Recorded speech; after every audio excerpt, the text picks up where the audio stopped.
নমস্কার বন্ধুরা, আমার একটি নতুন ব্লগে সকলকে অনেক অনেক স্বাগত। আজ অনেক সকাল সকাল উঠে গেছি, 5:30 কি 6:45 হবে। সেই ফাঁকে দেখছি যে বাবা মাও উঠে গেছে, ঘরটা পরিষ্কার করে নিয়েছি, বিছানাটা পরিপাটি হয়ে গেছে। আর এদিক থেকে দেখছি যে সকালবেলা একদম মেঘ করে আসছে, মনে হচ্ছে এই নামবে। যাই হোক, বেশি লেট করে আর লাভ নেই। এই যে বইপত্র নিয়ে আমার ঘরে চলে এসেছি, ওই ঘরে এখন বাবা মা চলে গেছে। এখন প্রায় 6:30 মতো বাজে, আর খাতা বই নিয়ে সব একেবারে বসে পড়েছি।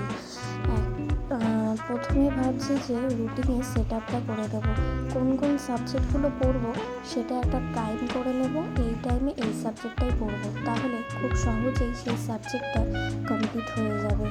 সেই অনুযায়ী আমি একটা রুটিনের মতো করে নিচ্ছি, এই টাইমে এটা, ওই টাইমে ওটা কমপ্লিট করে সেই রুটিন অনুযায়ী কোন বইটা আমার এখন পড়তে হবে সেইটা নিয়ে এখন বসে পড়েছি। প্রায় ঘন্টা দুয়েকের মতো, সকালে যেহেতু উঠেছি টাইমটাও অনেকটা ছিল, ঘন্টা দুয়েকের মতো পড়ে নিয়েছি।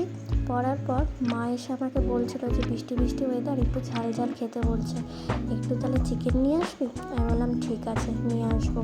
আর যাওয়ার আগে বাজারে এই যে চা বিস্কুট মুড়ি একটু খেয়ে তারপর গেলাম। বাজার থেকে এসে দেখছি কতগুলো জাম নষ্টও হয়ে গেছিলো, তার সাথে একটু তেঁতুল দিয়ে টেস্টি করে মেখেছিলাম। উমা, কষা মাংস তো আমার ফেভারিট, কষা আমার খেতেই হবে। এই যে আর লাঞ্চে আছে ঝিঙে বটি, সাদা ভাত আর চিকেনের লাল ঝোল। টাটা।